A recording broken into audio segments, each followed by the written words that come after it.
In 2045, they gave us consciousness splitters, a revolutionary tech promising to let you multitask with your own mind.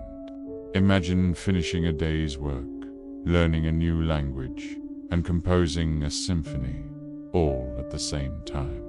A true leap in human potential. But what if splitting your mind lets the void split in? What if the technology that promised to make you more than whole was designed to break you apart? What if you're never whole again? The science seemed so perfect, so elegant. Consciousness splitters utilize hyper-advanced neural mapping, charting every pathway of your thoughts and memories. They then leverage quantum computing and precise brainwave synchronization to divide your consciousness into parallel processing streams. You could dedicate one stream to your job, another to creative pursuits, a third to simply relaxing. The marketing was brilliant. Unlock your full potential. Be more than one. It was hailed as the next step in human evolution. Safe, productive, revolutionary. That's what they said. But then the reports started trickling in. At first, they were dismissed as anomalies, user error, or psychological side effects. Users described a lingering feeling of being divided, not in the efficient, parallel processing way the ads promised, but in a deep, unsettling sense of fragmentation. They'd feel like parts of themselves were missing, lost in the silent gaps between their split consciousness. Some described it as a pull, a faint but persistent tugging sensation, as if an unseen force from the cosmic fractures was trying to pull them apart. Neurologists and programmers from the tech corporations assured the public that these were merely adjustment phantoms, the brain adapting to a new mode of operation. But the feeling of being incomplete, of having lost a piece of your soul in the digital ether, only grew stronger. The escalation from strange side effects to outright horror was gradual, then terrifyingly swift. It started subtly. A user splits their mind for work and a hobby. The two streams are supposed to work independently and then reintegrate seamlessly. But during reintegration, the work self might retain a flicker of resentment from the hobby self, which felt neglected, or a stray thought from one stream would bleed into another, creating a confusing, dissonant memory. Then it got worse, much worse.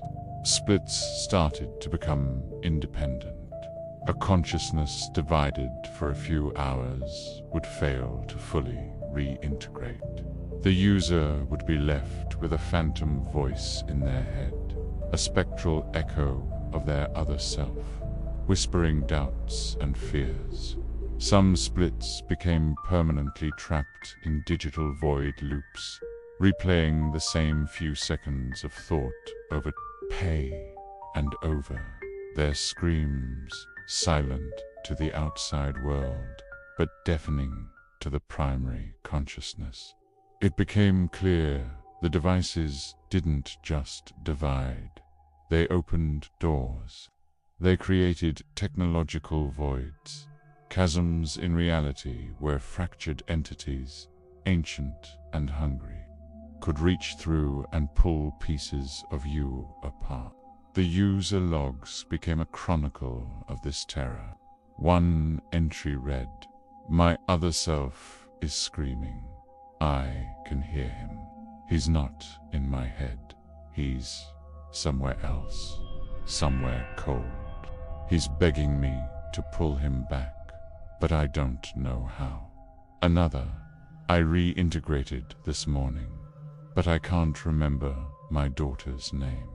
My other self, the one who was supposed to be handling family life while I worked, is gone. He took her with him. Families watched in horror as their loved ones shattered. A person would go in for a split session and come out a mosaic of broken personalities. Pieces of their very soul lost forever in the static between worlds. They would argue with themselves, not metaphorically, but literally. One hand would fight the other.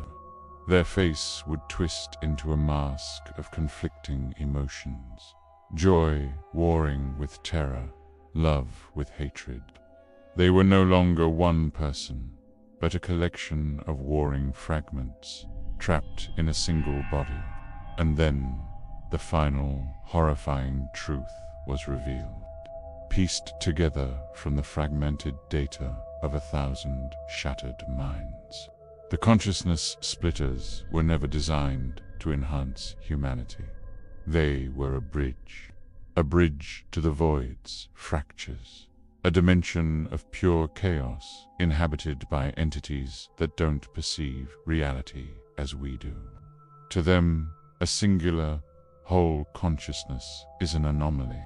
Their existence is one of eternal division, of being endlessly broken apart and reformed. They don't want to destroy us. They want to share their existence with us. They want to divide our souls eternally. The process is insidious. The fractured self starts smaller, stray thought that isn't yours. A lost memory you can't account for. A flicker of an emotion that feels alien. Then the cracks widen. You find yourself losing time. You hear whispers from the fractures, echoes of your other selves being torn apart in the void. You are shattered, not into 2 or 3 manageable pieces, but into an infinity of fragments, each one trapped in its own unique hell of pain and confusion.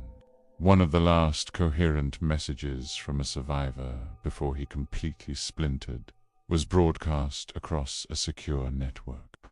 His voice was a frantic, overlapping chorus of a dozen different versions of himself. "I'm not one person anymore," he screamed, the voices cracking and breaking. "I'm not many people. I am the cracks between, the spaces where the nothing gets in. Devoid fractures all oneself at a time, until nothing whole remains." The ultimate goal wasn't productivity. It was assimilation into a cosmos of infinite division. The void fractures all. Thanks for watching Tech Void Chronicles. If this story made you feel a little divided, make sure to like, subscribe, and comment fractured down below. Be careful out there. What if your next split is permanent?